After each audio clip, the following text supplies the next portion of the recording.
Hi అండి. అందరికీ నమస్తే. ఈరోజు ఈ వీడియోలో బంగాళదుంప మెంతికూర ఫ్రై ఏ విధంగా చేయాలో చూద్దాము. ఈ ఫ్రై కోసం 250 గ్రామ్స్ బంగాళదుంపలు తీసుకున్నాను. వాటిని పీల్ ఔట్ చేసి చిన్న ముక్కలుగా కట్ చేసుకున్నాను.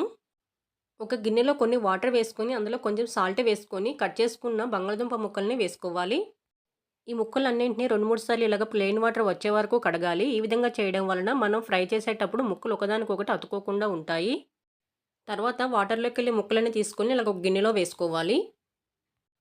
ఇప్పుడు స్టవ్ మీద ప్యాన్ పెట్టుకోవాలి. ప్యాన్ వేడిగా అయిన తర్వాత అందులో 1 స్పూన్ ధనియాలు, 10-12 వరకు మిరియాలు, హాఫ్ టీ స్పూన్ జీలకర్ర, 5 ఎండుమిర్చి వేసుకొని ఒక్క నిమిషం పాటు వేయించుకోవాలి.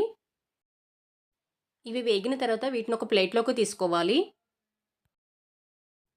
ఇప్పుడు అదే ప్యాన్‌లో 2 టేబుల్ స్పూన్ల ఆయిల్ వేసుకోవాలి. ఆయిల్ వేడిగా అయిన తర్వాత అందులో పావు టీ స్పూన్ ఆవాలు, పావు టీ స్పూన్ జీలకర్ర, కొంచెం కరివేపాకు వేసుకొని వేయించుకోవాలి. ఇవి వేగిన తర్వాత అందులో 2 మీడియం సైజు ఉల్లిగడ్డలని చిన్న ముక్కలుగా కట్ చేసుకొని వేసుకోవాలి. అందులోనే 2 పచ్చిమిర్చిని కట్ చేసుకొని వేసుకోవాలి. ఉల్లిగడ్డ ముక్కలన్నీ మరి గోల్డెన్ కలర్ వచ్చే వరకు వేయించుకునే అవసరం లేదు. లైట్‌గా వేయించుకుంటే సరిపోతుంది. ఉల్లిగడ్డ ముక్కలు వేగిన తర్వాత అందులో మనం కట్ చేసి పెట్టుకున్న బంగాళదుంప ముక్కలను వేసుకోవాలి. ఇప్పుడు స్టవ్‌ని లో ఫ్లేమ్‌లో పెట్టుకొని గిన్నె పైన మూత పెట్టి మధ్య మధ్యలో కలుపుతూ బంగాళదుంప ముక్కలన్నింటినీ 10 నిమిషాల పాటు కుక్ చేసుకోవాలి. ఇప్పుడు మిక్సీ జార్‌లో మనం ముందుగా వేయించుకున్న ఎండుమిర్చి, ధనియాలు ఉన్నాయి కదా! వాటిని వేసుకోవాలి. అదేవిధంగా చిన్న ముక్క అల్లం, 6, 7 వెల్లుల్లి రెక్కలు వేసుకొని మెత్తగా గ్రైండ్ చేసుకోవాలి. 10 నిమిషాల తర్వాత బంగాళదుంప ముక్కలన్నిటిని ఈ విధంగా కలుపుకోవాలి. తర్వాత ముక్క కూడా ఏ విధంగా ఉడికిందో చూద్దాము. బంగాళదుంప ముక్క 50% మాత్రమే ఉడికింది. ఇప్పుడు అందులో 2 మీడియం సైజు టమాటాస్‌ని ఈ విధంగా ముక్కలుగా కట్ చేసుకొని వేసుకోవాలి. అందులోనే రుచికి తగినంత సాల్టు, కొంచెం పసుపు వేసుకొని ఒకసారి బాగా కలుపుకొని మళ్ళీ గిన్నె పైన మూత పెట్టుకొని ఇంకో 5 నిమిషాల పాటు కుక్ చేసుకోవాలి.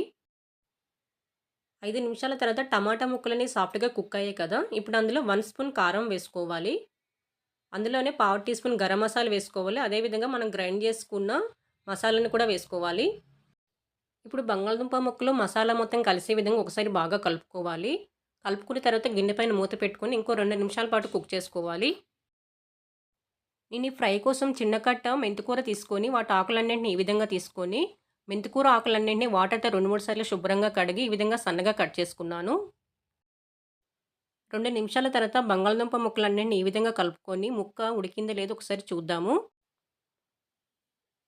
బంగాళదుంప ముక్క సాఫ్ట్‌గా కుక్ అయింది కదా! ఇప్పుడు అందులో మనం కట్ చేసి పెట్టుకున్న మెంతికూర వేసుకోవాలి. మెంతికూర వేసుకున్న తర్వాత ఒకసారి ఈ విధంగా కలుపుకొని గిన్నె పైన మూత పెట్టుకొని ఇంకో 3 నిమిషాల పాటు కుక్ చేసుకోవాలి. 3 నిమిషాల తర్వాత మనం వేసుకున్న మెంతికూర బాగా ఫ్రై అయ్యింది కదా! అదేవిధంగా బంగాళదుంప ముక్కలు కూడా బాగా కుక్ అయ్యాయి. ఇప్పుడు ఇందులో కొంచెం కొత్తిమీర వేసుకొని ఒక నిమిషం పాటు కలుపుతూ ఫ్రై చేసుకోవాలి. తర్వాత స్టవ్ ఆఫ్ చేసుకోవాలి. అంతేనండి. ఎంతో టేస్టీగా ఉండే బంగాళదుంప మెంతికూర ఫ్రై రెడీ అండి. ఒకసారి మీరు కూడా ట్రై చేయండి. మీకు ఎలా వచ్చిందనేది కామెంట్ సెక్షన్‌లో కామెంట్ పెట్టండి. ఇదేనండి ఈరోజు వీడియో. ఈ వీడియో గనుక మీకు నచ్చినట్లయితే లైక్ చేయండి, షేర్ చేయండి. నా ఛానల్‌ని సబ్స్క్రైబ్ చేసుకోండి.